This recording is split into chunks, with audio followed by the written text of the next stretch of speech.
You're listening to This Motorcycle Life, conversations about why we ride.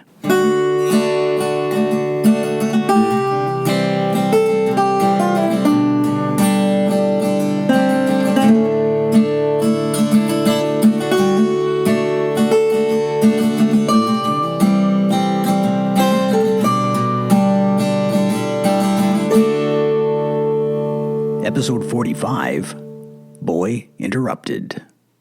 I'm Bruce Philp, and thank you for listening. Well, can an epic ride really change your life? When we talk to someone who's challenged themselves to do impossible things on a motorcycle, it's usually soon after it happened. The memory is fresh and sharp, and how they did it is still a bigger story than why. But what does that ride become for them 10 years later, or 20, or a lifetime? You're about to meet someone whose memory of a truly epic ride still burns bright 40 years later. Well, his story might just hold the key to what we're all chasing when we point our bikes at the horizon. Either way, it'll take your breath away. And we'll meet him in a moment. But first, this. I've heard from a few listeners that it's been a longer interval than usual since the last episode. Well, I'm sorry about that. Let's call it a seasonal disruption. But I do mean to keep to a more or less monthly schedule for new episodes, and I'm kind of glad you notice when it doesn't happen. The good news is that my interview with Miss Emma in episode 44 was a hit, and thanks for all the positive comments. I really enjoyed that one. And finally, thanks to a couple of very generous donors to Movember as 2021 drew to a close. Well, I appreciate you all, but I have to call out Steve, Mike, and Yoop, longtime listeners who dug deep to get us over the finish line. Well, that scoreboard resets for 2022, so if you want to help us get off to a strong start, look for the mustache in my show notes and give what you can. And with that, why don't we get started? I find myself wondering sometimes how we'll finally measure the time we spent on motorcycles. People talk about the years they've ridden or the miles they've covered, I guess because these are currencies that people who don't ride can understand. But they don't really ring true for me. This time of year, I regularly soothe myself to sleep with a sort of mental photo album from the season just ended. And what I see in those last wakeful moments isn't a spinning odometer. What trips the shutter of my mental camera isn't numbers, it's something else. Something that's just as easily triggered by a perfect sky or a friendly stranger as by nailing an apex, as rare as that may be. Something a little more primal. Well, I'm recording this after editing the conversation you're about to hear, and I guess I could pretend that I knew all along what it would be about, but I didn't. When my guest first reached out to me, he seemed to be offering up a story about an epic, swashbuckling ride through a world that no longer exists. Instead, it turned out to be the remembrance of that ride that contained the real gift. Here's the story. In 1979, 21-year-old Chris Donaldson escaped his home in strife-torn Belfast to find something he couldn't quite put his finger on. The idea was to ride his Moto Guzzi Le Mans to Australia. Well, a revolution in Iran thwarted that plan, cutting him off from his intended route. But instead of going home, Chris just kept riding. First, south through Africa to Cape Town, followed by a loop through North America, and then south again until the road finally broke him in Bolivia. It added up to 39,000 miles and 33 countries, living about as rough as you can imagine in a world that was far more dangerous and unpredictable than the one we live in today. His odyssey would become a book, eventually, a story in itself. But Chris's story wouldn't end there. More than 40 years later, in 2021, Chris decided to finish that trip to Australia on the very same Moto Guzzi. It was to have been a triumphant punctuation to an adventurous life. Well, he was interrupted again by closed borders, this time due to the COVID pandemic. And that ironic detail is what first got my attention about Chris's story, if I'm honest. But as you'll see, a bit like Chris's original 1979 ride, Well, it's not even close to where we ended up going in this conversation. I caught up with Chris Donaldson at his home in Belfast, Northern Ireland. Hey, Chris, thanks for joining me. How are you doing today? I'm doing good. How are you? We're a long way away from each other, but it's good to talk. It is. We are a long way from each other. I hope your weather is better there than here. Canadians are obsessed with talking about that, so I shan't bring it up again, but I'm having a blizzard right now. So anyway, look. We'll blame that on the English. Yes. Nothing about the weather. We blame it on, we won't get into that. This is not a show about politics. Well, look, I appreciate your time. It sounds like you live a pretty entrepreneurial life, and that, as far as I can tell, means you're never off the clock. So I really appreciate you making so much time for me on a weekday. So thank you for that. No problem. Well, look, why don't we get into your story? I have read your book and enjoyed every minute of it. In the introduction to this interview, people are going to hear a sketch of where you went and what you did, so we don't need to dwell on that because there's really a ton to tell. Okay. And honestly, I think you just have to read it. I'm also going to recommend that people listen to the interview you gave to Jim Martin on Adventure Rider Radio about a year ago, which I also enjoyed. So rather than go over too much of that same territory, I thought we should just maybe instead spend some time, getting you to reflect on those experiences from the vantage point of, being 4 decades down the road. And it seems like we have to start with Belfast. You grew up there during the Troubles, which, some listeners will be old enough to remember and others not. And probably saw a lot more than, any kid ought to see. And you chose to start the book by rooting your story in that experience. And so I wonder if you could talk a bit about why that backstory was so important, why you needed us to know that that's where you'd begun. Well, I guess as a 17, 18-year-old, as a teenager in Belfast in those days, there was nothing really strange about it. It's only as we reflect later on that we realized actually it was a very strange way to grow up. I was brought up in a middle-class area in Belfast. Wasn't exactly dodging bombs and bullets, but we would have seen the aftermath and the results of the bombings and the repercussions of the security situation around the city. It would have been, our school I went to, as I said in the book, was right in the middle of Belfast. So we would look out our front window in a maths class and see the smoke rising from various bombs going off around the city. But it's only looking back now that I can see how surreal it was. And actually, I was just reading a couple of books about the situation in Belfast in those days, and you sort of really wonder, was I actually there at all nearly? Because, I remember the instances of the traumatic, the memorable bombs, which would have been when large numbers of people got injured or killed. But the terrible thing is sort of forget about times that there were just sort of single bombs going off, 1 or 2 people getting shot or killed, as being the norm in those days. Yeah, and yet it seemed like even at the time you were aware that was something worth getting away from. I did not get the impression from the book that was your primary motive for your walkabout, but it did seem significant somehow that that there was a lot of drama around you. I suppose one of the things about writing a book from reflection from so many years past is I was able to, when I started writing about my teenage years especially, I realized how strange it was and thought it should be in the book.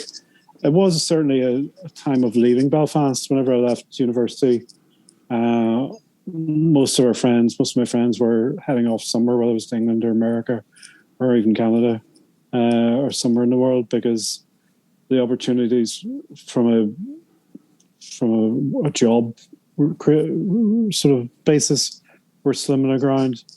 And it was probably more to do with that than actually any sort of security or the violence, whatever, because we were so used to that going on, it really didn't affect us that much. Now, I can't speak for people who are brought up in West Belfast and North Belfast, which would have been much more dramatic. They would have had stuff going on in around their homes, and their parents and their friends and family would have been involved in this situation. So can't speak for them, but for the likes of myself, it was nearly as surreal because we could see it going on in the city, but we weren't actually part of it. Right, and which I think you're pretty frank about in the book. And I think it's also worth acknowledging that, we're talking about 1979, and that's a strange time in the world, a strange time in the UK. So it seems like there was lots of, motivation besides just being 21. But as I say, because it consumes the beginning of the book, I wondered if there was kind of more to it. Yeah.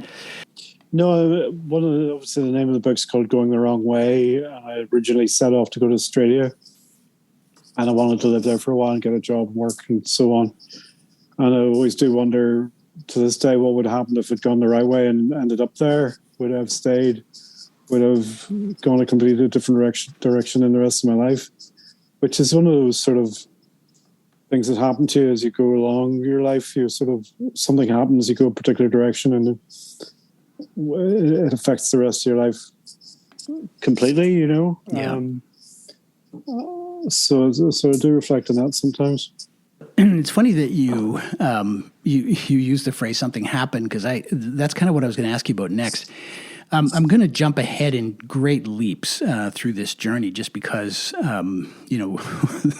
people can only sort of stand so much listening to me talk. So after finally putting the UK in your mirrors, as it were, you wind up in the center of Europe, specifically in Austria, in a snowstorm. And at one point in that chapter, you say something special happened to me in Austria, which is so unexpected because at that point we have to imagine the journey hasn't really begun yet. You're still in a civilized place, but you experienced some real kindness there, and you felt. I think you felt like you'd finally left England, and there was a girl with whom you did not become involved, but she stuck in your memory, Louisa. And there's a kind of vivid image of leaving, innocence behind you. And it's also hard not to notice that you're writing this from memory, so it seems like that was important. So I wonder, to your quote, something happened to me in Austria. What do you think that was? What happened to you in Austria, and why did it stay with you the way it did? I think it was because, at that stage, I'd been on foreign holidays a few times with my parents, and I've been away with my friends on foreign holidays. But a holiday is very much a sort of period of time you plan to go away somewhere. You spend a couple of weeks in Spain or on the coast or sailing or whatever it is you're doing, and you're going to come back in 2 weeks' time. And it's a very it's a break. It's a change from your tradition. What you've been up to lately? But I think at that stage in the trip, I realized, well, this wasn't a holiday. It was actually something else was going on. It wasn't a planned. I didn't actually know what was going to happen the next day. This was a situation. I stayed with the family and became involved with them as friends, as associates, not as just a holiday maker. And I suppose that's the first time I actually realized on the trip or any time what the difference was between traveling and being on a holiday. You're traveling, you're actually experiencing things as people are living rather than just viewing them as a calling in and calling out again situation, if you could know what I mean. Yeah. Yeah, it's funny how people who have taken very long journeys can remember the moment when they realized they were finally gone. So I guess maybe that's what that was. But what was funny about the Austria chapter to me was that you remember it so warmly, and everything that happened after that was considerably less orderly and embracing, if I could put it like that. Yes. So why don't we leap ahead to that? I think I mentioned in my email correspondence that to me, adventure is letting your bike get below a quarter tank of gas. So you're not exactly talking to a kindred spirit here, but Nonetheless, things did get a lot harder after that for you. There was a lot of struggle. There were lots of close calls, and I want to jump ahead to the one that stuck with me as somehow an emblem of the whole trip, and that's the desert crossing. And I think that's because, as scary as people often were for you while you were on the road, there's just nothing quite so implacable as nature. Nature just doesn't care. And that's, you wrote that passage with some humor, but it sounded to me like absolute hell. How did it feel to be there, and what kept you going? What kept you going was the knowledge that you had to get to the other side. And if you stopped, there was nobody there to pull you out. You would lose your... Well, my motorcycle was all I had in the world at those stages, and a 21-year-old. Right. So it was an important thing. I suppose just to go back at this stage, just to sort of cover myself, people might be wondering why on earth you would dream of taking Moto Gazoo Le Mans through the Sahara Desert. Indeed. And just, I suppose, go back on the difference between my trip and a lot of adventure. People talk about adventure, whether it's, they say, going low on gas or not knowing what's going to happen yet. But I had spent sort of 4 years of my life planning this trip to Australia. We didn't have the internet in those days, but we had guidebooks. You could get maps from the AA, the Automobile Association. You could actually get, you could plan pretty much how far it was between the major cities and what countries you were going to go through. And you had a fair idea where you were going to go. But whenever I left in November 79, I left Belfast a week before the Ayatollah and the Iranian Revolution took off in Tehran. So I'd actually got to London whenever effectively my trip across Iran was blocked by revolution. So, things go wrong. And very people talking about things go wrong in a trip, and that's what happens, what makes it for them, because the uncertainty comes in what's going to happen next. But right from the start of my trip, the whole planning was out the window because I couldn't go where I wanted to go. Right. So I ended up going south across the Sahara, which is why I ended up in a pretty dawn adventure. But people talk about adventure bikes these days, whereas the Moto Gazoo Le Mans is not on the reckoning as being an adventure bike. No. Crossing the Sahara certainly was one of the sort of main make or break time points of the whole trip. And it was quite early on in it because it was supposed to take a train across the Sahara, and then the boat was late and different things happened. Disasters always follow a series of events which on their own don't seem that much, but when you put them all together, you end up in a situation that you're stuck with a couple of other guys trying to cross the desert and a vehicle which is totally unsuitable for it. Right. We had 2 Volkswagen Combis and a Datsun Cherry run by a Canadian couple from Vancouver, funny enough. So we all made it across. Well, one of the Combis didn't make it. We had to abandon it. But the other Combi made it in the car, and we did a Land Rover as well, which did obviously the best. But the Gazoo did remarkably well, held up remarkably well once I was able to hone some desert riding skills. Right. You, as I say, that story kind of occupies a big piece of the emotional geography of your book, or at least it did for me. And there was a quote, something you wrote. It said, "The ride was all-consuming. Nothing mattered before today, and nothing would matter after. As if I screwed up, now there wouldn't be a tomorrow." And that sounds, like a pretty strict definition of adventure, but it also sounds like some wisdom that you might have carried with you from then until now. Do you think you have? I think I probably have. I mean, those are words that I wrote when I was 60, 40 years after the event. I probably didn't think about that actual words at the time, because, as I said, all I was doing was trying to get across the desert. I had to think of the next 5 minutes rather than the next sort of few years or whatever at the time it was. So yeah, I suppose there comes a time in anybody's life, or maybe there doesn't, some people's life, that you never actually get in that situation that if you don't do well, you will probably die or be seriously injured. Western life these days is very much, especially for kids, is very much we're cosseted and we're covered from cradle to grave. Bad things aren't supposed to happen to you. It's places like Africa that you get to, and especially it's places like the Sahara Desert, which, as you say, nature holds no thought about looking after you or not looking after you. It's just what it is what it is.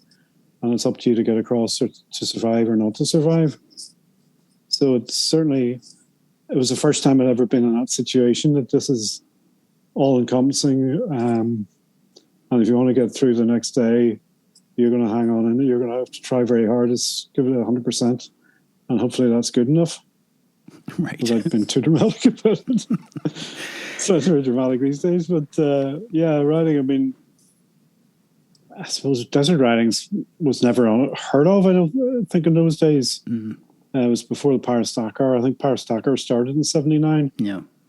And the adventure bikes weren't invented, so we just took what we had, and the Guzzi did remarkably well, actually. I was going to ask. I'm going to ask you about that a little later in our conversation, because the bike just blew my mind, to be honest with you. But as I say, we'll get to that. And we're also going to touch a little later on the point you just made about the relative level of safety then and now, which I think is, globally true, and certainly true of Africa, for example, where quite a bit of this story takes place. So later on, you've got the desert behind you, and you're making progress south. And at one point, when you're in Nairobi, I think, you look in the mirror and you see a different man. And reading that passage, I found myself looking back on the moment in Austria and seeing that as a sort of foreshadowing of Innocence Lost. But maybe that's just because I'm a nerd, so we feel free to disregard that. But it seems at any rate like there was more to that moment than just the fact that your face was a little craggier and your eyes a little less, shining with innocence. And in that moment, you also kind of had a happy reflection on the changes that you saw. Anyway, it felt like a big moment to me in the story, and I wonder if you could talk a bit about that epiphany in Nairobi, both as you remember it and as you see it from the perspective of now. Yeah, I suppose it was. It was crossing the desert, which was quite traumatic as it was. There was a couple of other happenings in between then.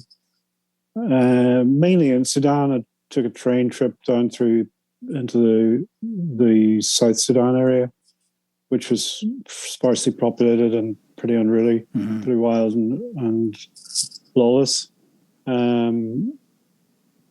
With a few bouts with authorities with the police and the army, and then I had to drive 500 miles across a dirt track to the nearest large town, carrying all the petrol I needed and carrying all the water that I would need, which 600 miles is a long way to go without a petrol station on a motorway.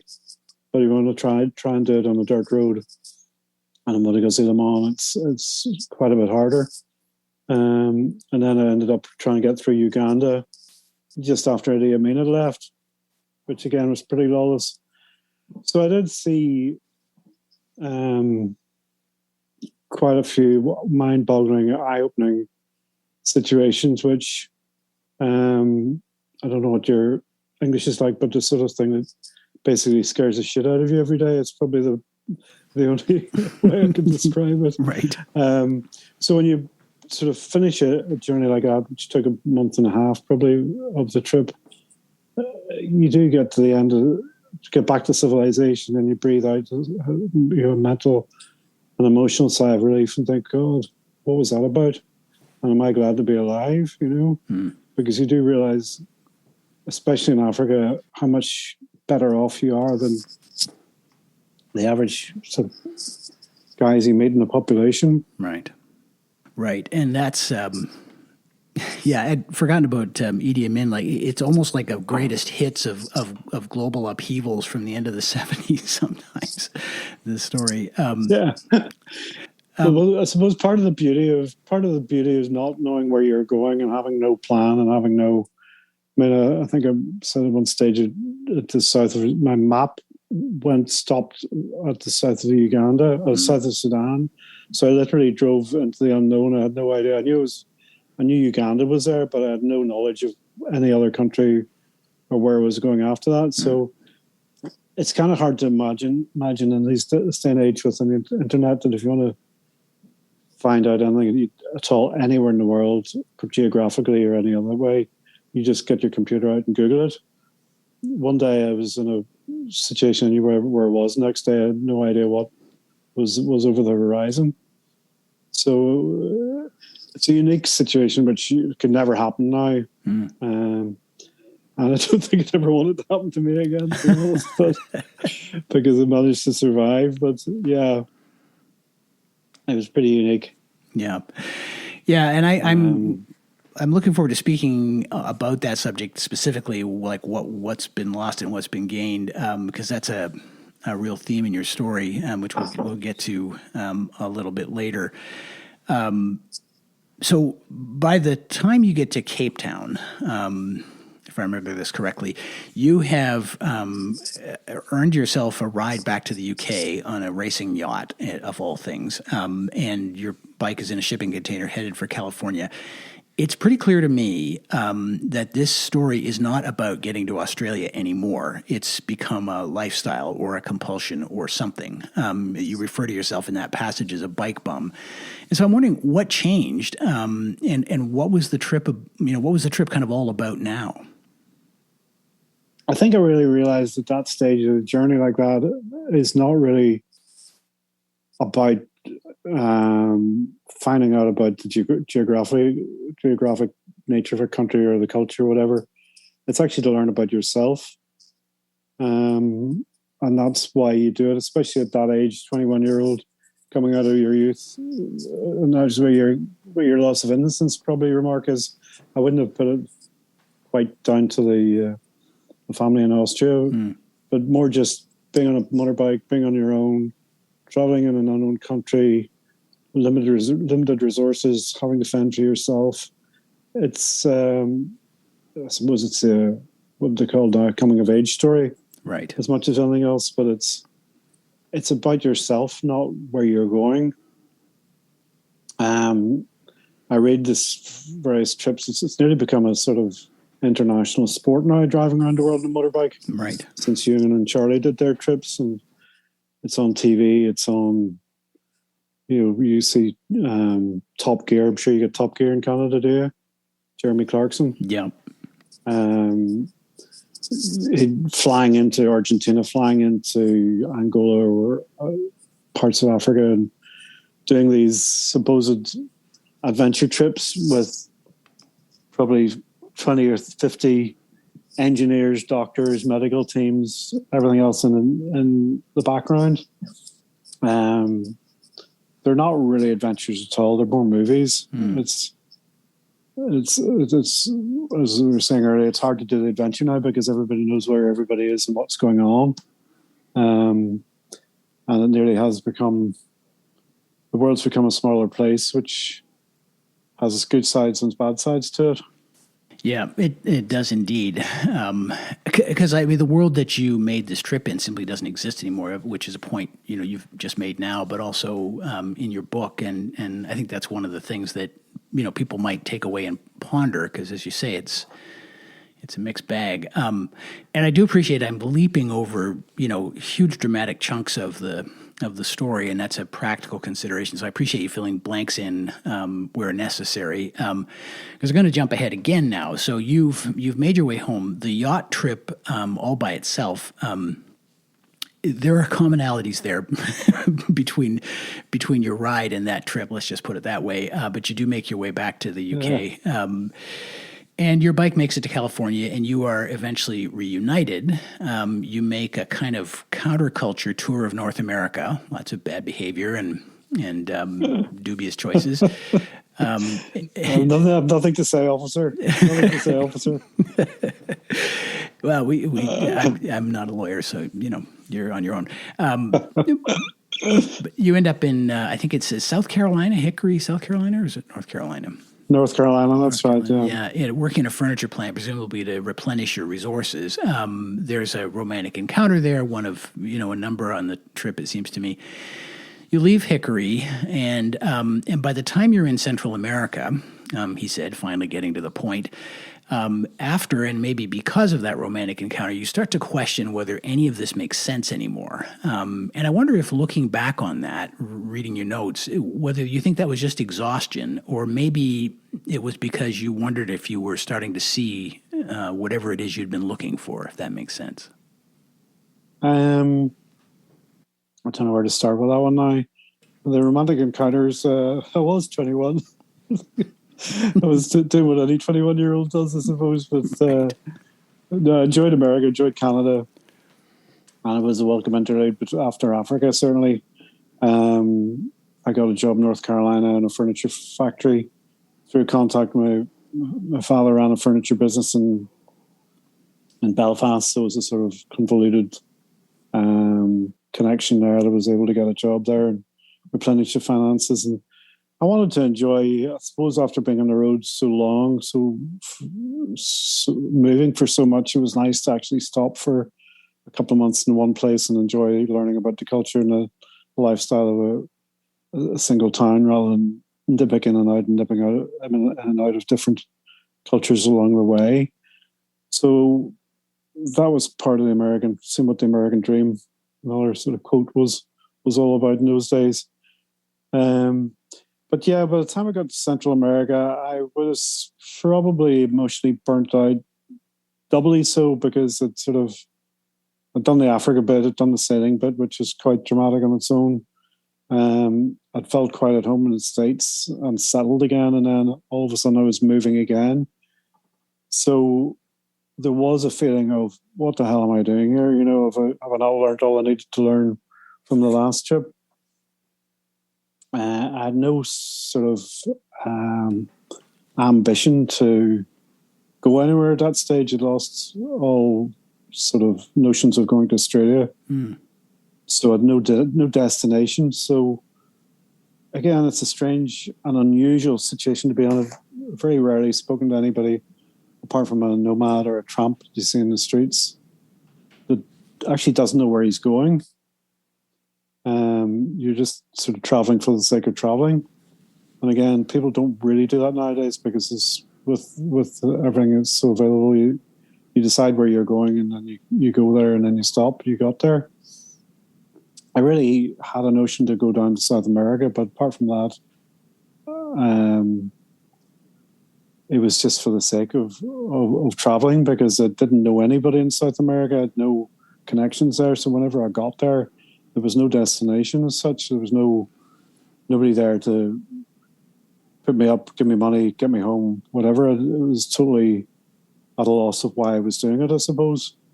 Looking back, I can see that at the time I was happy enough, more or less happy enough traveling along, but I was questioning certainly what it was about, I guess. Do you think that answers the question, does it? Yeah, no, for sure. Do you think that kind of interlude of kind of comfort and affection and security, do you think that had anything to do with that feeling of being burned out, or were you just on that arc anyway? A bit of both. It certainly meant I did feel like going back to the States and back to security. When you nip in and out of dangerous situations, when you get back to security of a life, you do miss it when you leave again and you get back on the road and you're back to the hardships of life on the road. As I said, I did have very, very small pocket of money to live on. I left to go to Australia, which was going to be about maybe, 8 or 10,000 miles, taking 4 or 5 months. And at that stage, I'd been on the road for a year and I've done maybe 30,000 miles. So I really was living on a shoestring at that stage. It felt very much secondary to your bike. The bike got oil, it got petrol. It got looked after, and whatever money I had left for the week went for food and drink and trying to find somewhere to stay. So it was probably as much as anything the lack of money and the lack of comfort at that stage, which was grinding me down. I'm going on a motorbike trip at the minute, which I don't know if you want to talk about later.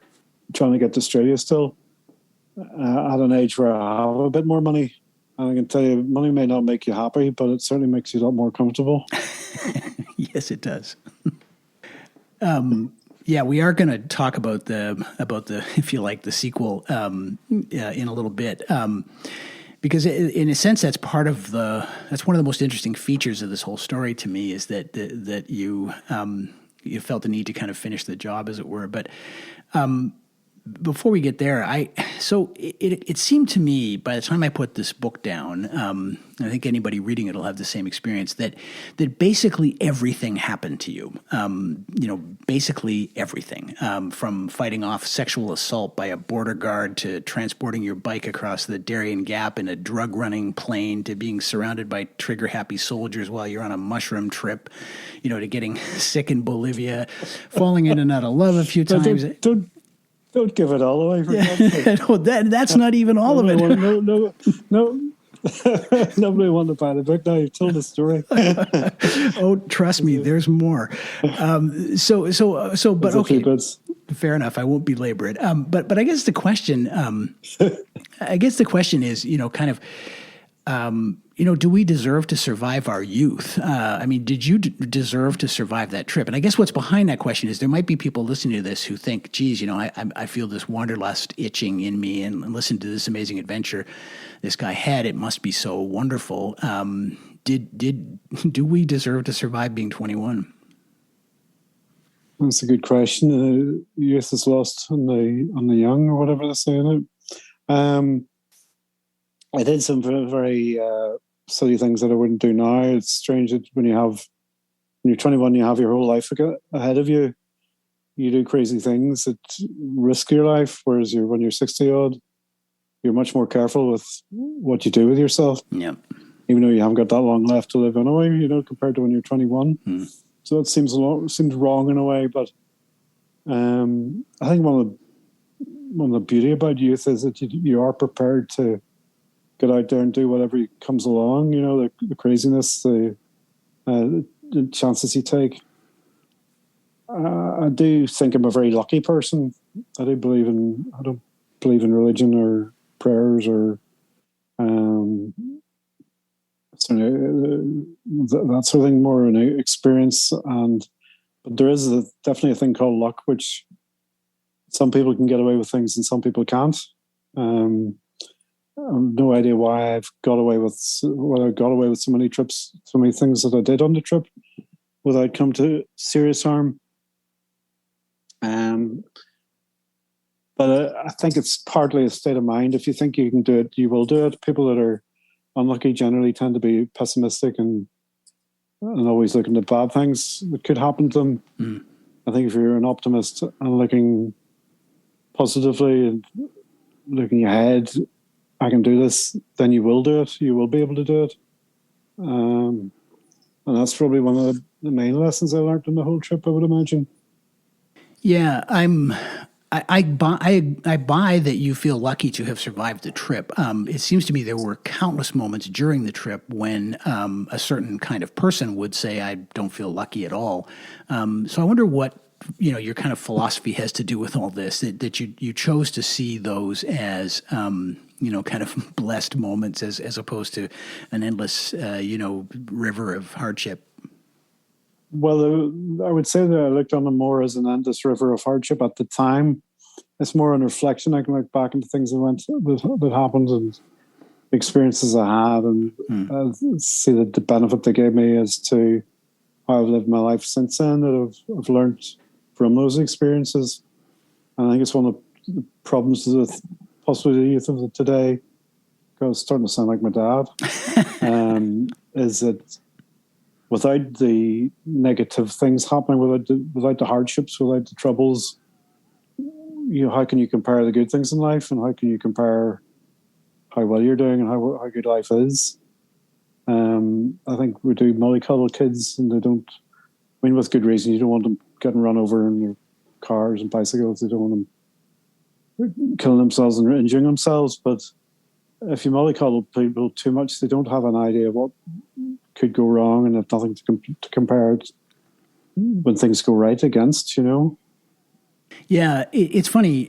I know you've shared a little bit about your life since that trip, and it strikes me that you've done a lot of things that a lot of us would consider bold. Not dangerous or foolish, but you've had less fear. It seems to me, anyway. That's what can be observed, and I wonder whether that was reset in some way by the trip, or if that's just who you are.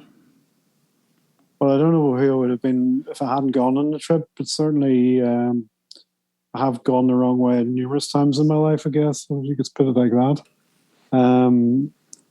I think sometimes definitely going the road that's, was saying the roads are less traveled, the road that's less not risky, the road that has a few more risks and a few more turns in it. Can be a lot more fun and a lot more eventful. In motorcycle terms, as you say, do you want to go down the motorway, or do you want to take the B road and go around all the bends and have the fun along the way? I've certainly tried to get as much as I can from life. I'll not go the easy route if I have the energy and the determination not to do it the more difficult way. I think you can get much better sense of achievement if you've done something and done it yourself than if you just go and buy it off the shelf. Right. Whatever it is you're doing. Right. Pre-packed and preloaded, if you actually build it or ride it or do it yourself, you'll enjoy life. You get more from it than you would if you're just sitting on your bum watching TV all day. Yep. That sounds true. And it's got to be intensely so if if your starting point was, having a gun pointed at you in Bolivia, I suppose. Just sort of back on the road for a second. We touched on this earlier, but I found myself wondering about the place that romance had in all this. And I mean romance in the Shakespearean sense of the word, if you like. You said at the beginning of the book that you really weren't sure what you were looking for. So that leaves us all to share the experience of figuring that out as you go. And as we discussed, you had a few entanglements romantically along the way. And you said a few minutes ago that was just about being 21, and I suppose cutting a dashing figure. As it were. But I wonder if, on reflection, if you think there was any more to it than that, if that was in some way part of your search, or if that's just what a 21-year-old man on a motorcycle does. I wasn't looking for love or looking for somewhere to settle down at that stage. So it definitely wasn't that. I was more looking for, I suppose, what do I want to do with the rest of my life? Where do I want to live? What's it all about anyway? When you live in an island like Ireland, you see the local news. It's probably the same as a small town in Canada, wherever. It is quite amazing sometimes whenever you go outside the town, outside the where you're living, and see that there's a whole new other life going on in the next place. I find out to this day when you go somewhere, go to London, go to Dublin, or wherever, there's a whole section of society going along its way without you being there at all. I think it just makes you realize how small we are and how large the world is. Yeah. And that's one of the benefits of travel, whether you're going 100 miles or 10,000 miles. Yeah, or 39,000.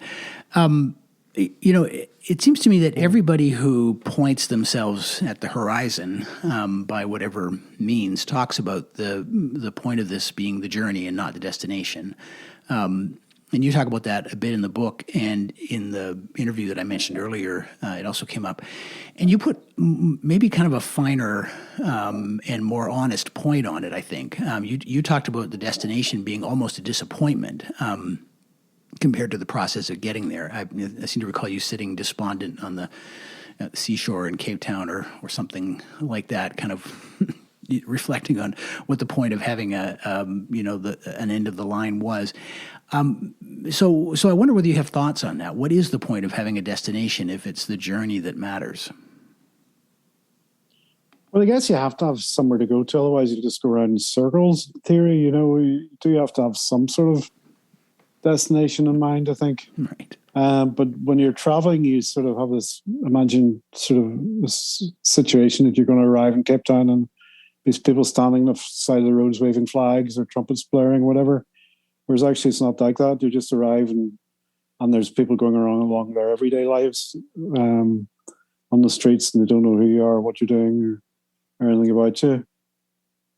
I sort of mentioned that in the book because it was a disappointment at the time, and I didn't realize what had happened. And what had happened was that the journey was over, and that was the problem. The destination was Cape Town was somewhere I'd only read about in history books or geography books at school.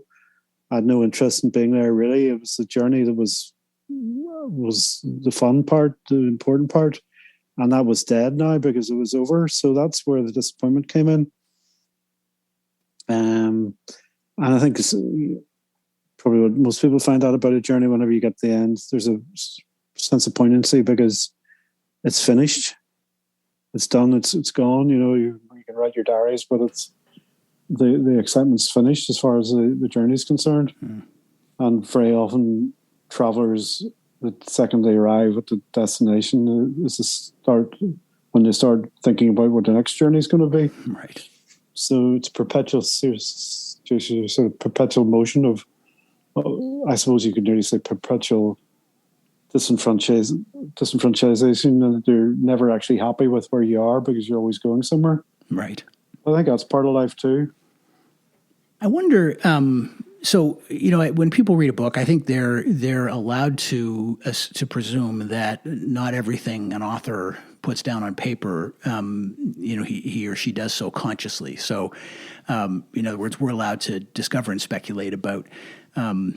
Subconscious choices that you made. And so maybe there weren't any and maybe there were, but I still couldn't help but notice a pattern in your story. And it was that there were a series of really definite, almost kind of mythic turning points. So you wrote about the overcoming the the gravitational pull of home. The encounter with Louisa seemed to have something to do with your last contact with a more innocent world. Realizing in Cairo that you were in control of your destiny. Seeing a different man in the mirror in Nairobi, questioning your choices in Mexico, and this without getting nerdy, and I promise I won't, except for just a minute. This is classic hero's journey stuff, it almost maps perfectly to this kind of Homeric definition of of going abroad to find yourself. So, end of nerdiness. As you read your notes from the time, were you aware of these turning points as they were happening, or did you just kind of discover them with the benefit of hindsight? How did you see that? Well, it was very much to the benefit of hindsight. I mean, my notes had basically sat in the bottom drawer of various houses that I'd lived in for the last 40 years. I did actually start writing a book whenever I got back in 1981. And then one of my friends came in and said, "Hey, you got to read this book. You really enjoy it." And it was Ted Simon's Jupiter's Travels. Well, I couldn't believe it. After I spent a year and a half riding around the world, some bugger had already done it and written a very good book about it. So I ended up putting the notes away, just more or less forgetting about everything. Right. Not forgetting, but putting them to one side.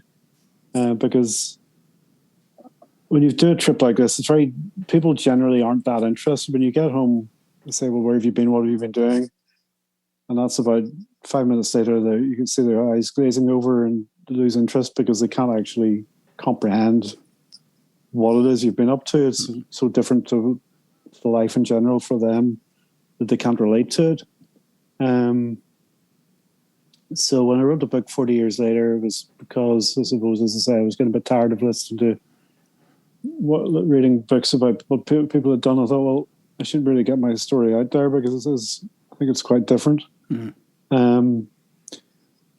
But no, I didn't sort of have any idea what was going to come on the paper. I'm not one of the biggest surprises for everybody that knows me is how well the book is done. And I'm not I've never had any intellectual bent in my life. I've never did well at school, English, or, so it has been a complete surprise that the book has sort of hit Amazon best-selling lists and it's been so well received. So I have to say, any of the heroic bullet points that you've come out, rather than being planned in the book, they were just came out of the pen without an awful lot of thought going into it. It's just the way it happened. So I can't claim much, but much in the way of planning or benefit from it. It just I wrote the story as it came out.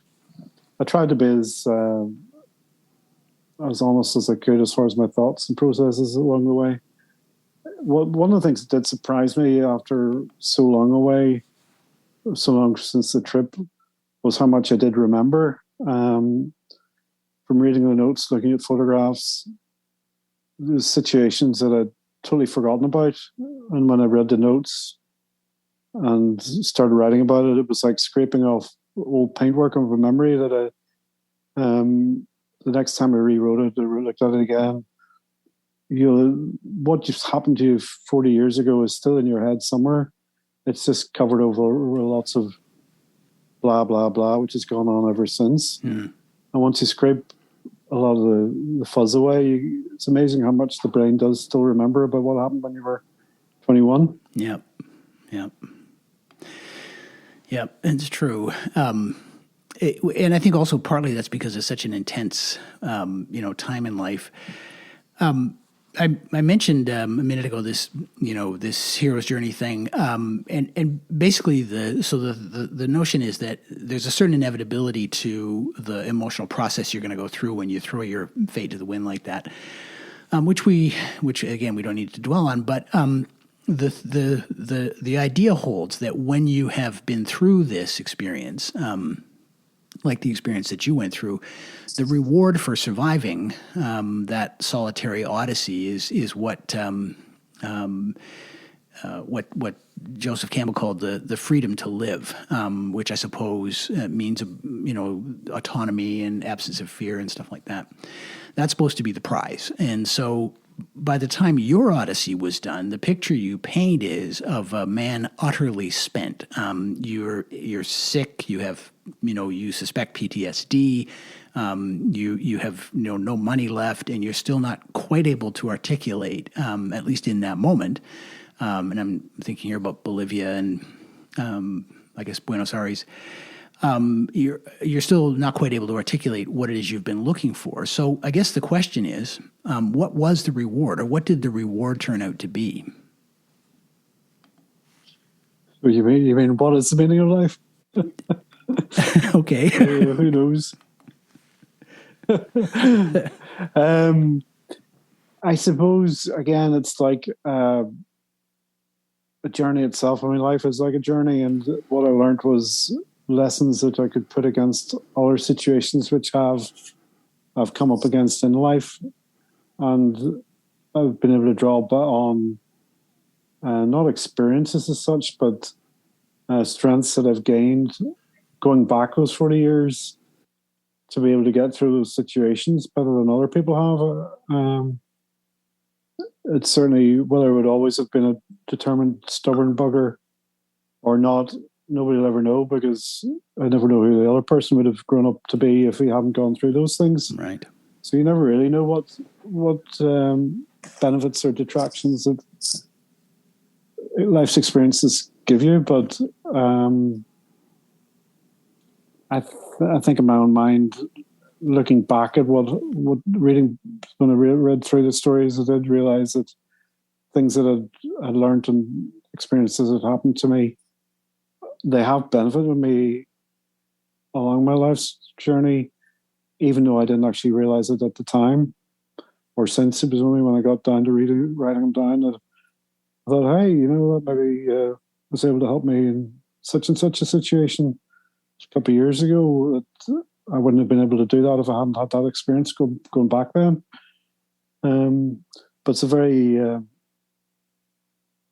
fuzzy thing to be able to describe, to put a finger on whether that would have definitely happened or not, because who knows, as I say, you would have been without it. Yeah. Yeah. I mean, I think at a certain point you can just decide that was the dividend. I mean, I don't doubt that you've probably been a scrapper all your life, but I remember you telling the story of kind of winning your business back from the bank during the economic meltdown, which hit Ireland particularly hard. And it just struck me that here was a person who wasn't afraid to try, because trying always turns out to be the right, kind of answer. And it was hard not to link that to the way you started your adult life, if you like. Yeah, well, I think one of the things I learned was that just because somebody says you can't do that or you can't go there, it doesn't mean you can't. You only find out if you can do it or not if you do it, or if you try to. And certainly, I was been able to prove that a few times in life. Yeah, in the journey. You mentioned Ted Simon a minute ago, and I recall in the interview I mentioned earlier, you sort of explained Ted Simon's role in the story of this book in what I thought was a very funny and insightful way. You said you stopped writing this book because of Ted Simon, and you finished it because of Ewan McGregor. I wondered if you wanted to expand on that a bit. It was so good. I wonder if you want to expand on that a bit. Yeah, well, before I give Ted too much of a hard time, Ted actually helped me finish it as well. I had a lovely experience. A couple of years ago, thanks to the wonders of the internet, I was able to get in touch with Ted. I went down to see him in the south of France. Ted's now, he's 90, so he would have been about 88 at then. And we spent the weekend. I'd never met him before. He'd never heard of me. I'd heard of him, I suppose. But we had a lovely weekend talking about, reminiscing about places that we've been. And it was quite strange to meet somebody you'd never met before, but have so much in common with them, about our lifestyle, about things that had happened since then, but just about the journey and the places we went through and so on. I mean, there was one instance he started laughing. He says I was going through Rhodesia, he was reading what I'd written, and it was the first time I'd actually had road insurance the whole way down Africa. And if you imagine driving across deserts and dirt tracks and everything else, it was the first time I got on a tarmac road again. And of course, I couldn't drive without insurance. I had to get 4 days insurance. And he said, that's what happened to me as well. I couldn't drive there at all. It made me go and get insurance in Rhodesia. And he'd sort of forgotten about that as well, even though it happened 50 years ago, it was the same. Just a little moment in time. We were both in the same time, the same place, a couple of years apart. Funny. But no, Ted helped me, give me some nice, good writing tips to help me finish the book. Ewan, I never had the pleasure to meet, but I enjoyed his book, Wrong Way Round, I think it was called, when we rode across Russia, across over the States. Right. I think I enjoyed that mainly because I think it was quite a new route to take around the world. It was probably one of the first people to go that way, rather than sort of riding down into India and across to Australia and across the States that way. I was a bit disappointed with going down Africa because it was very much not the way I had done it. Mm. I think in one of the pictures in the book, he has his team and there's 25 people in it, backing up and so on. And if you have that sort of resource and that sort of money and that sort of fame, I guess, why wouldn't you have as much backup and help as you can? But it was whenever I heard he was about to do his South America trip, and Ewan apparently is a great guzzi man as well. He loves his Moto Guzzies. So I thought, God, he's going to use a Moto Guzzi. I bet he's going to take a guzzi. So I better write my story before he gets around to doing that. Of course, he did it on a Harley Davidson electric motorcycle then.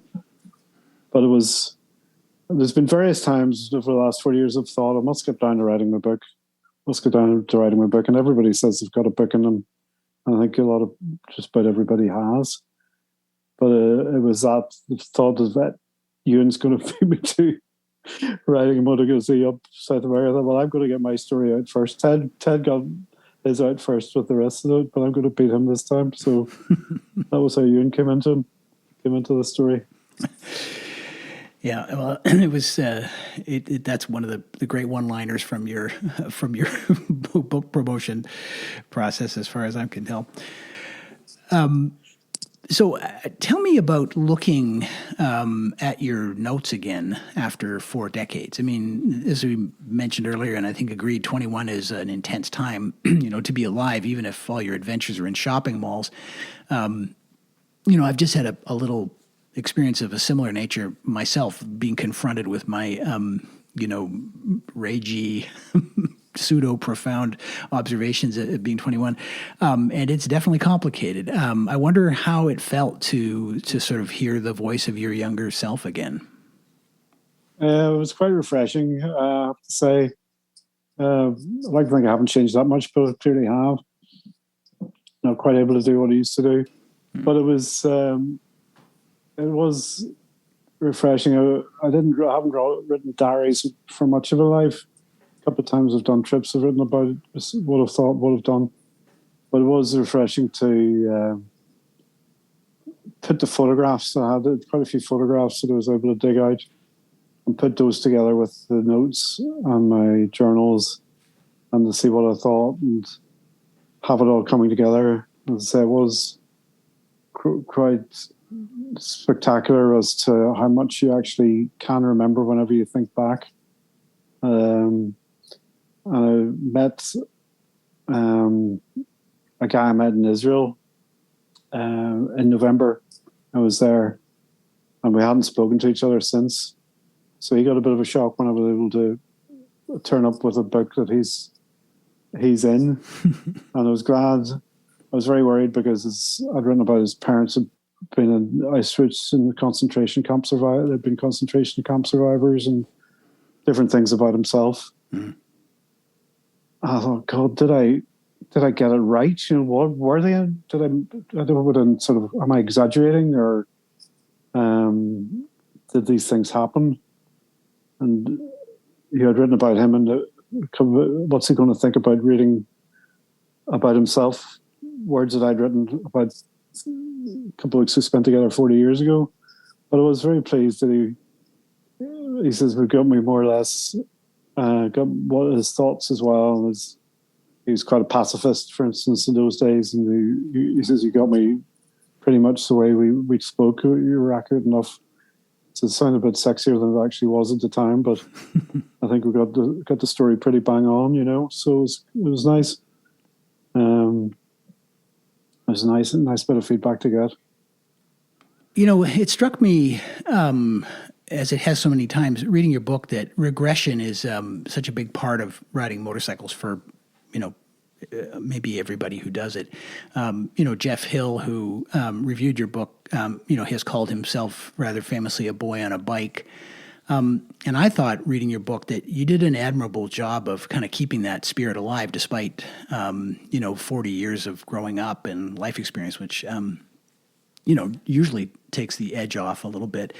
But you really felt that rebelliousness and the fearlessness and the disregard for authority. And it all came through as if you were still that same person. Which sort of begs the question: are you? Did you have to preserve that voice in your writing, or in fact, are you still that guy? Have I ever grown up? That's a good question. I like to think I still have a bit of that rebellious sense in me, but you need to ask other people, I guess. I'm still riding a motorbike. I'm still riding the same motorbike, and as I said, touched on there, I'm still trying to get this straight on it. So. I don't think I've changed that much. Good for you. That's awesome. So I guess this is maybe kind of a related question then. So and I think you mentioned earlier about the book I don't recall your words exactly, but the sense was that the book was worth writing and worth reading, despite the fact that other books like it existed. And I think one of the reasons for this is that you never in this book ever get sentimental. The writing is kind of blunt and unvarnished, and you don't sort of spare us anything. And as I say, I think that's one of the reasons why it's a valuable record and worth reading. It's more of a time capsule than a gauzy memoir. But it's not gentle in any way. And I wondered whether, was that a conscious choice, or were you just being faithful to the source material, or again, is this just who Chris Donaldson is? Well, I wanted to.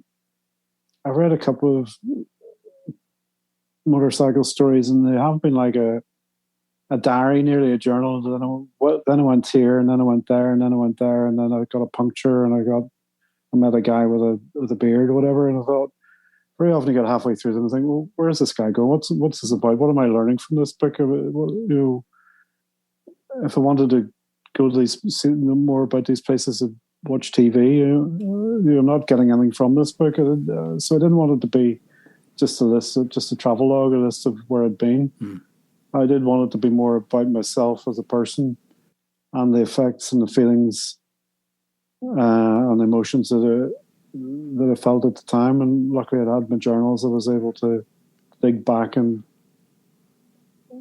see how I felt, and I was able to expand on that because, as I say, even after 40 years, I could remember being in Africa and how I felt getting stuck in the jungle, or how I felt in the desert, or in Zambia, some of those more dodgy places.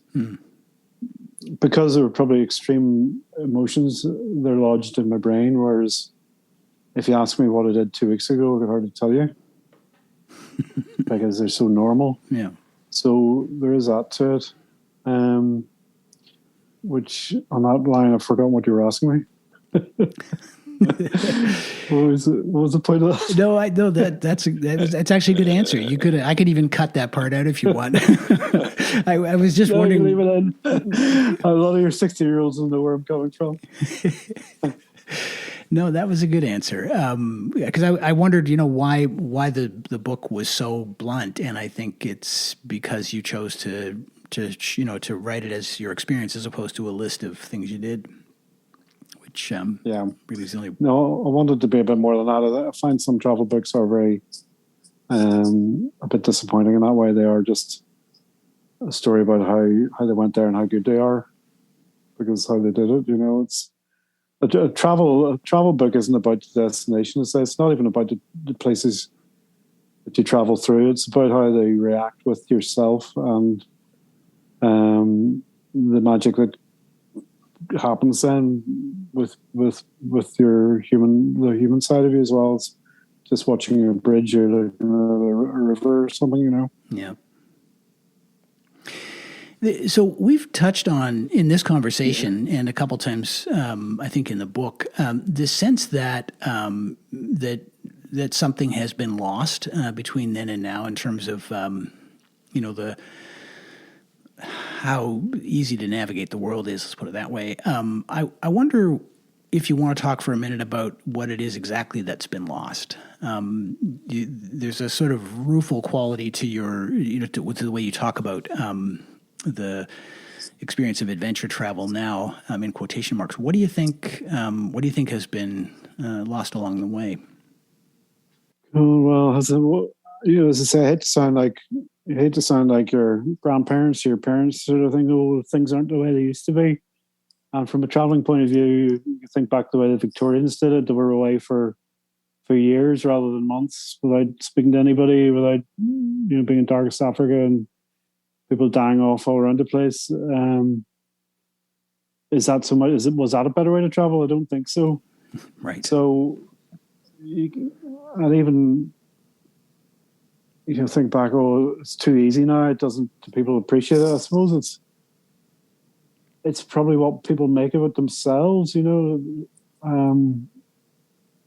As long as people put themselves out to their travelers, put themselves out to give themselves challenges to push themselves and to to learn about it themselves, rather than just doing it for Facebook and for Instagram. I don't know if I mentioned I was in South Africa 5 or 6 years ago doing a bit of a jungle safari, or not a safari, around a wildlife park. And there's a crowd of kids sitting around the campfire afterwards, having a beer.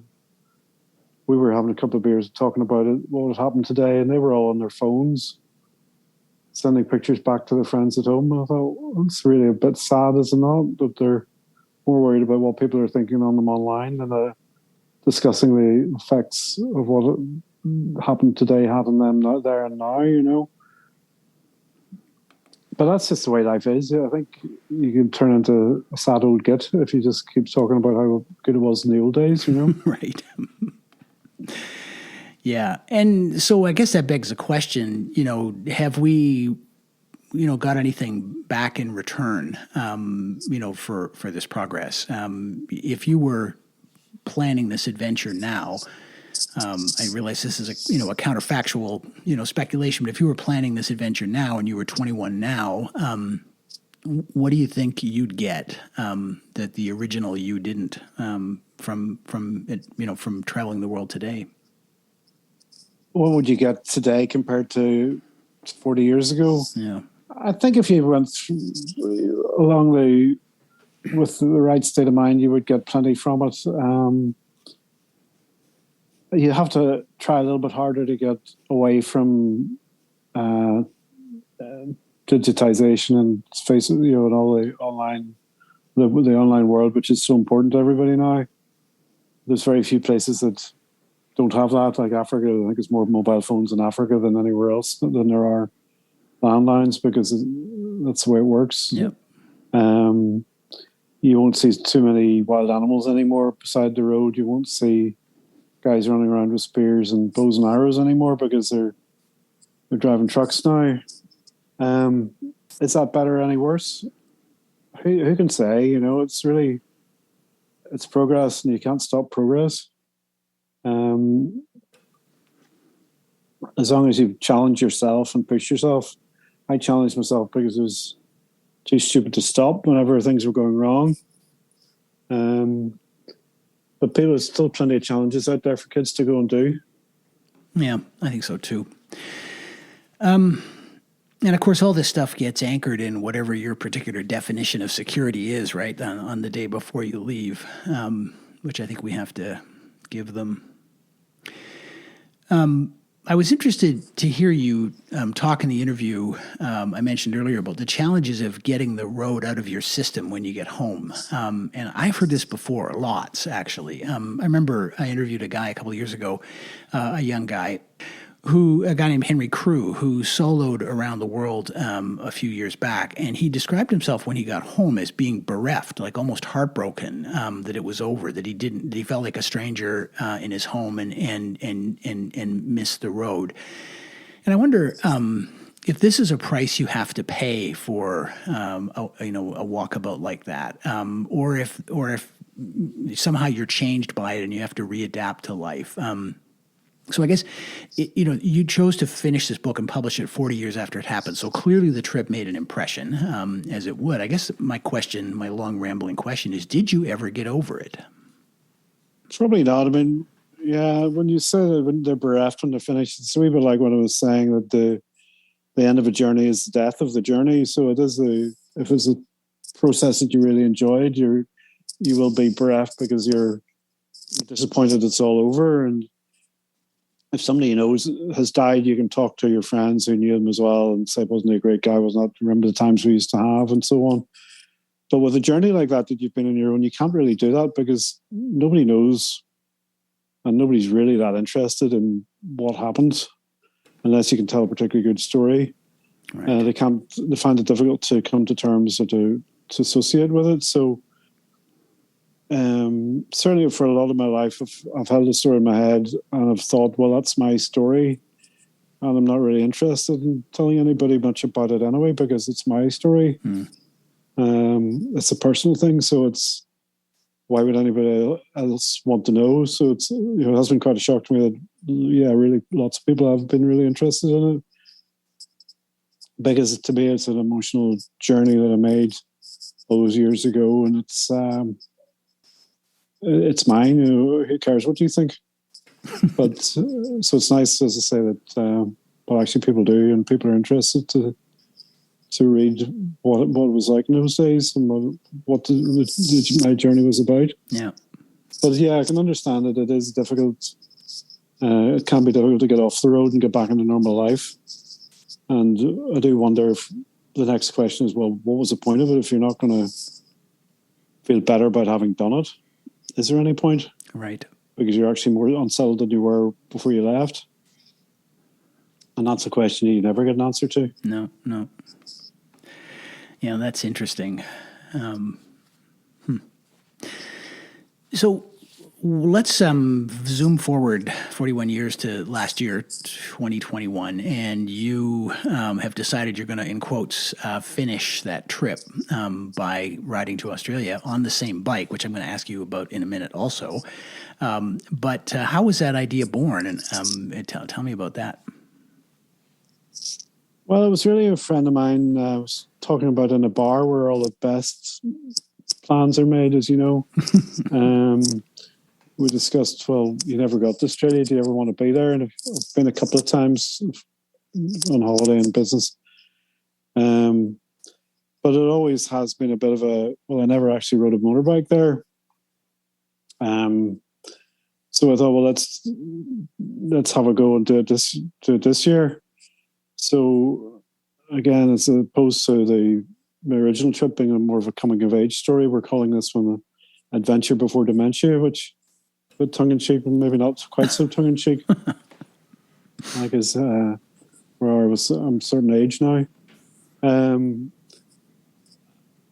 it's nice that I'm actually going along a road that I haven't been before. It's a destination I didn't do. I did read Ted Simon's book when he followed his route round where he'd been before, and we got the impression that he was actually disappointed that things weren't the same as they used to be. And his imagination probably had built them up to be better than they actually were when he went back again.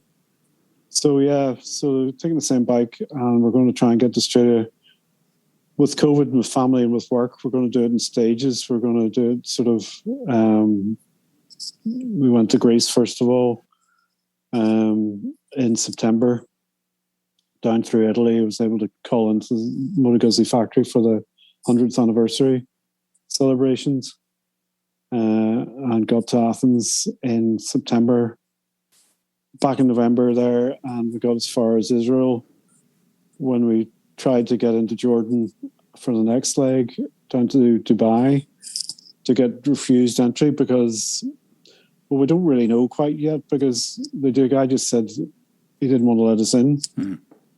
We didn't get across the border because Israel, because of COVID, you can't get a visa. The only place you can get a visa is in the airport. Right. So if we'd gone across the border into Jordan and logged out of Israel, if you like, that would have cancelled our visa. And if the Jordanians didn't give us a cast iron guarantee that they'd let us in, we would have been stuck in the middle of no man's land forever. We would have been like Tom Hanks in that movie, what do you call it, Terminal or whatever. Right. So we came back to Greece to the next leg, for the next plan, which will be through Turkey and Iran. But it's turning out to be, even though we talk about everything being so planned and coordinated with the internet and booking.com, it's still going to be quite a journey, because things can still go wrong no matter, once you sort of head off and along, once you get out of Europe in a way, but even in Europe, things can go wrong on a motorbike. Things can go wrong with where you want to go, and the unknown does turn up again. So it's turning into an adventure, even with all our aids and money and able to sleep in hotels rather than the side of the road. I still no idea when I'm going to get to Australia, or if I'm going to get there. Yeah, even getting into that country, we have some family there. Even getting into that country right now is a bit of a trick So yeah, adventure. If the soul of adventure is unpredictability, then maybe it's not dead after all. What motivated this? I mean, the romantic answer is I wanted to finish what I'd started, but I don't think it's that simple.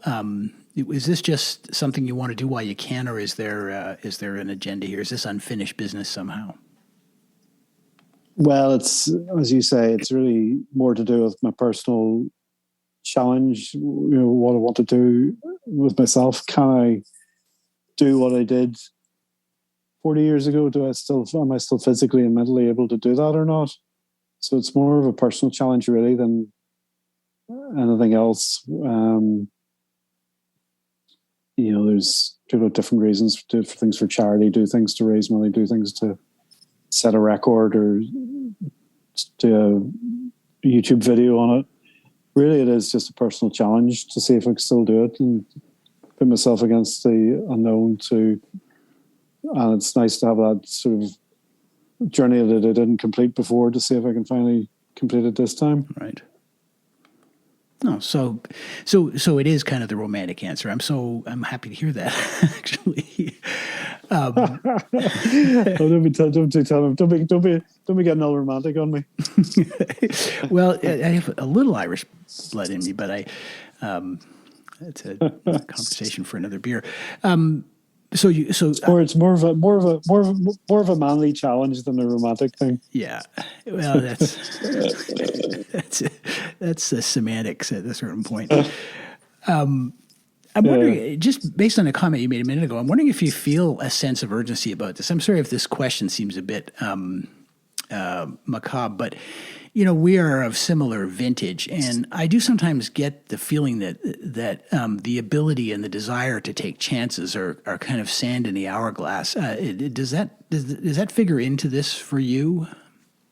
I think it does a wee bit. I think you suddenly realize, especially one of the things I've realized reading back my journals and looking back when I was 21. I mean, most of my life is gone now. It's certainly the productive side of it is gone. I'm 63 now. My father died 5 years ago when he was 98, and you sort of think in your head, well, I'll die when I'm about 98, maybe a bit more, but obviously that's not necessarily the case. It's nice to have long-lived genes in the family, but you don't know what's around the corner. So there is a bit of that. Certainly at this age, we've lost a few friends recently to the various diseases and whatever. So you really, when you hit 60, I think there is a bit of a sense of urgency. Yeah. Liam's only 50, so he's only a young buck, the guy I'm doing it with.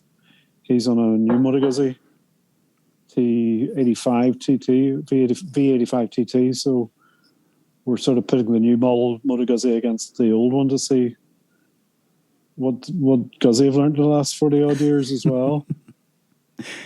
But yes, it is certainly it's part of the sense of challenge to maybe a silly old man to see if he can still do what he did when he was 21. Right. I don't think there'll be the same romantic interludes along the way. less danger and more credit cards, maybe.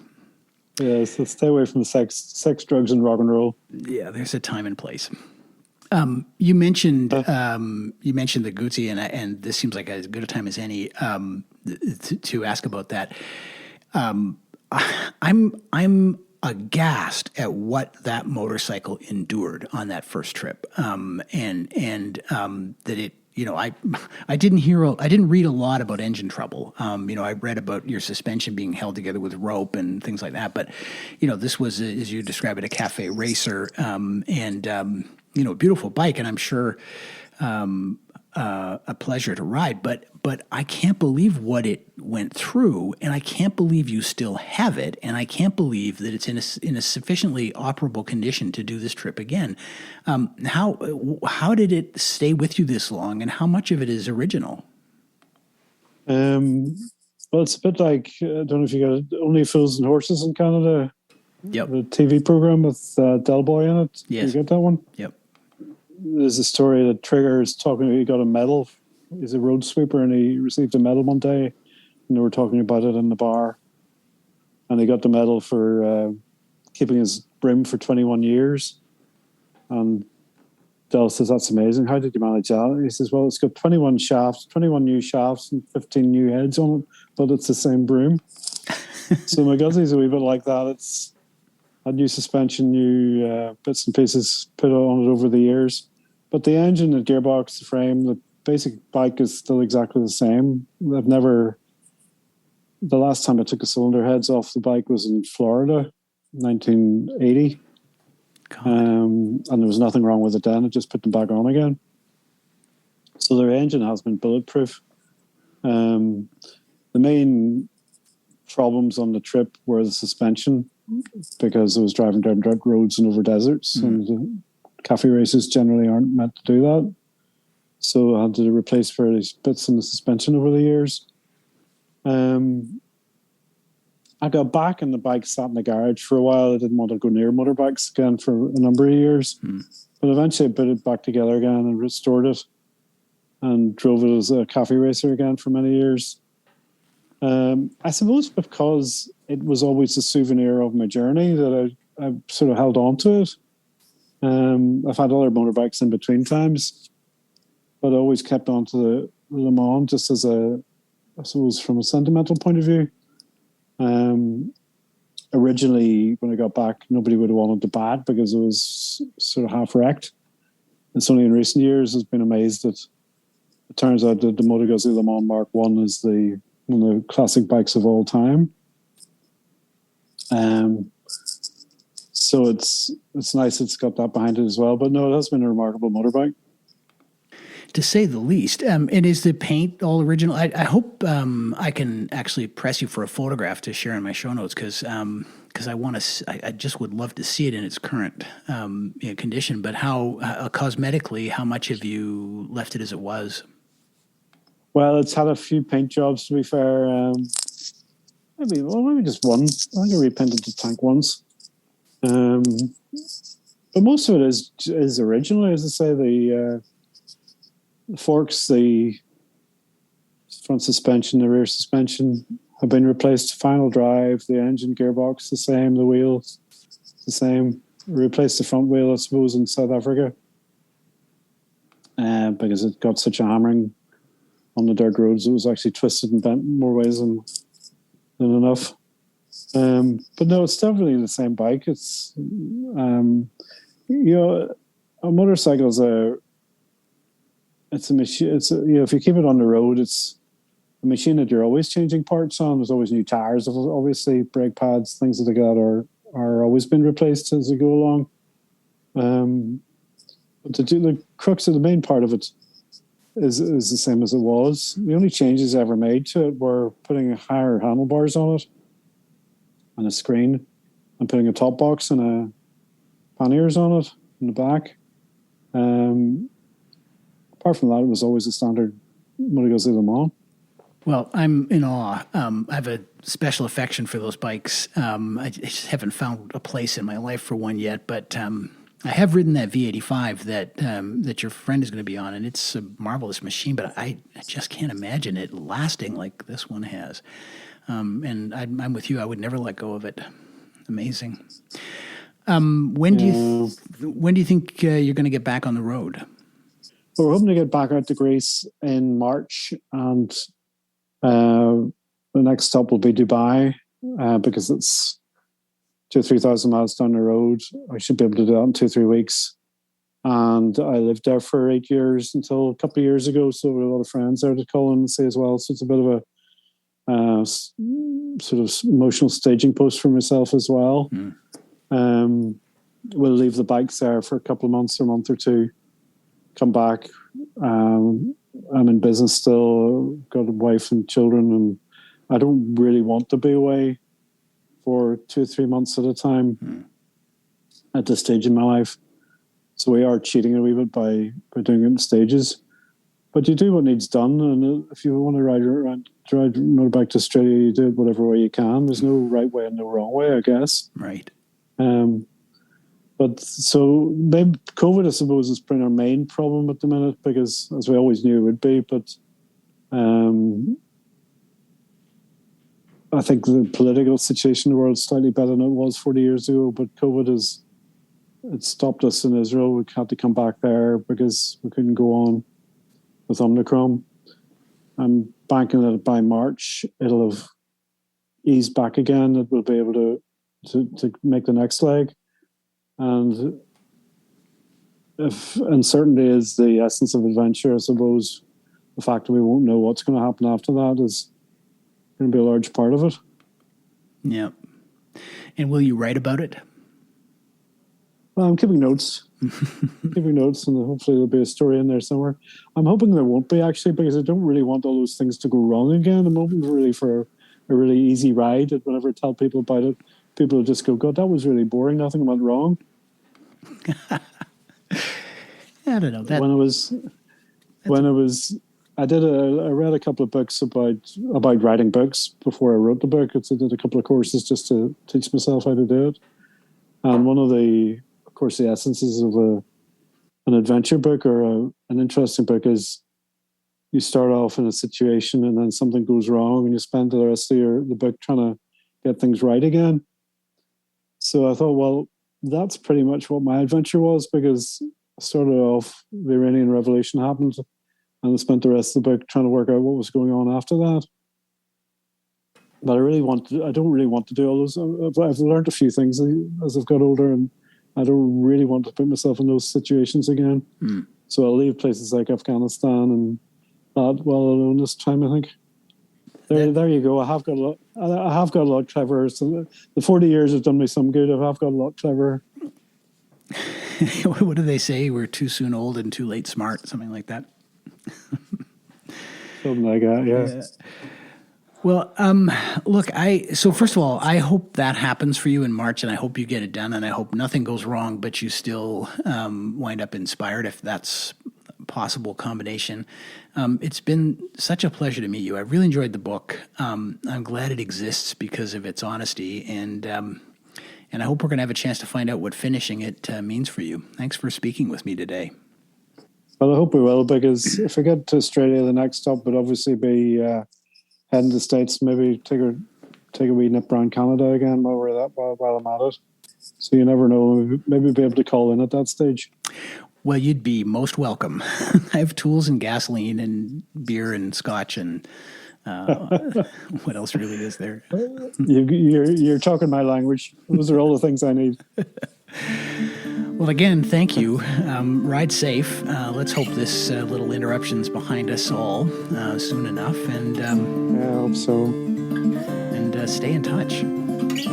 Yes, and thanks very much for the opportunity to tell you about it. That's a pleasure.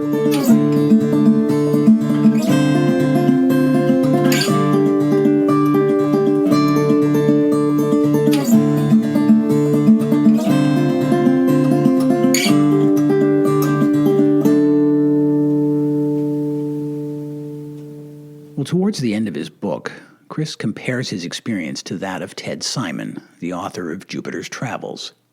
And he notes that maybe the biggest difference in their stories is the lens of age. Simon wrote Jupiter's Travels at 45, a point in life where a person has experience and perspective and a sense of who they are. But also a point where our edges have been rounded off a little bit, where we've made at least some peace with reality. Chris's journey, as he recalled it, was different. He was a 21-year-old, full of rage and testosterone and unanswered questions, lightning looking for a place to strike. And for him, that made traveling a lot harder, more dangerous, and sometimes more foolhardy. And that's how he remembers it. But that he remembers it so vividly is maybe the bigger point to all this, and he says so himself. Towards the end of the book, he writes, 40 years later, I can still look at my maps and remember how hot it was and where I slept. In the end, that's what I took away from Chris's story. That intensity is what makes life worth remembering. That it's what riding a motorcycle awakens in us. The feeling that we're 21 again, even if we still are, but also even if we're not. And that everything is at 11. And we're once again lightning looking for a place to strike. and that against all odds, this part of us is still stubbornly alive. And maybe that riding motorcycles is what keeps it that way. Well, thank you for listening. You'll find show notes for this episode at thismotorcyclelife.com. Chris Donaldson has kindly contributed a coda to this story, the first installment of his attempt to finish that ride to Australia, so don't miss the chance to read that. Thismotorcyclelife.com is also how you can reach me if you have questions, comments, or suggestions about the show. Emailing me at thismotorcyclelife@gmail.com works too, and I do love to hear from you. And finally, you can also find me on Instagram, where I'm at thismotolife, and where you can find many of the people I've interviewed for this podcast. Well, like my guest, this episode's playlist recommendation also comes from the UK in a band called Mercury Heart. Mercury Heart is a project of self-described garage rocker Simon Hardiman. Simon also happens to be a lifelong biker in the classic British sense of the word, and coincidentally also rides a Gootsy, a California Black Eagle. So I guess this track is a tribute to Chris's story in two senses. It's called Ton Up, and although it was recorded live in Oslo just a few years ago, to my ears and to my memory, this is pretty much what Raging Youth sounded like in 1979. You can find out more about Simon in my show notes, and you can buy or stream this track and all his music wherever you like to get yours. And in the meantime, keep staying alive out there. This is a rock and roll song about motorbikes.